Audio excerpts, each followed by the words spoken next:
اور ظاہری اور پوشیدہ ہر طرح کا گناہ ترک کر دو۔ جو لوگ گناہ کرتے ہیں وہ عنقریب اپنے کیے کی سزا پائیں گے۔ اور جس چیز پر اللہ کا نام نہ لیا جائے اسے مت کھاؤ کہ اس کا کھانا گناہ ہے۔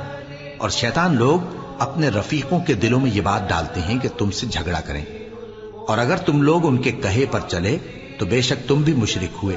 بھلا جو پہلے مردہ تھا پھر ہم نے اس کو زندہ کیا اور اس کے لیے روشنی کر دی جس کے ذریعے سے وہ لوگوں میں چلتا پھرتا ہے، کہیں اس شخص جیسا ہو سکتا ہے جو اندھیرے میں پڑا ہوا ہو اور اس سے نکل ہی نہ سکے؟